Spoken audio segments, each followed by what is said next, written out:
We're learning new details tonight in the Diocese of Buffalo bankruptcy case. Two insurance companies have made new settlements, bringing the total amount for hundreds of clergy sex abuse survivors to more than $270 million. Our Angelica Gallagher spoke with one of those survivors tonight.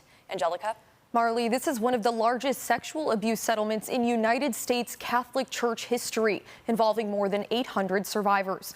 Recently, two major insurance companies have agreed to pay a combined $122.5 million to settle claims of clergy sexual abuse.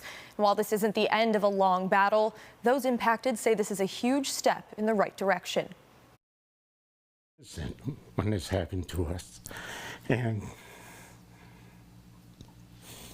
it means a lot. Closure means a lot to me. Along with the $150 million settlement by the diocese itself in April, a settlement of $85 million has now been made with Continental Insurance Company, along with $37.5 million from Wausau Insurance. The total settlement now stands at $272.5 million. This is a major step toward getting to that disclosure statement hearing, a vote, then a confirmation, and then hopefully a distribution to these folks. Survivor Michael Whalen came forward with his story in 2018, and after a long-fought battle, is now calling for closure. If I was able to help one person, it was worth it. People are passing away.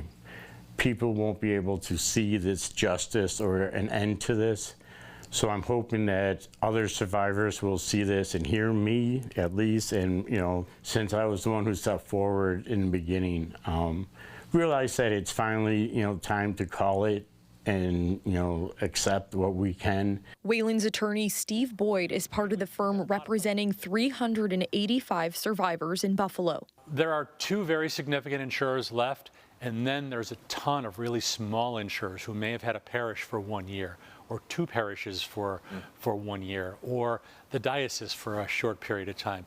So now we'll work through some of those other insurance carriers. The diocese requested the date to file their reorganization plan be pushed back from September 1st to allow settled insurers the chance to provide input on the plan and give those who have not yet settled the chance to do so. The new deadline under court order is October 1st. Now, if we don't settle with one of the insurance companies, we can still file a bankruptcy plan with Judge Buckeye and leave them behind, and we can litigate against them later.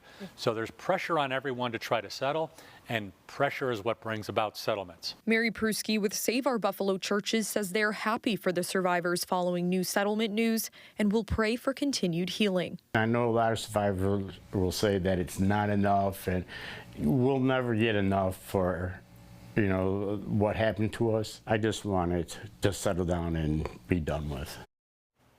With other settlements still in the works, attorney Steve Boyd says once a final settlement amount is made, a claims evaluator will be hired to determine who gets what. Boyd says this process could take about 4 to 5 months. In the studio, Angelica Gallagher, News 4.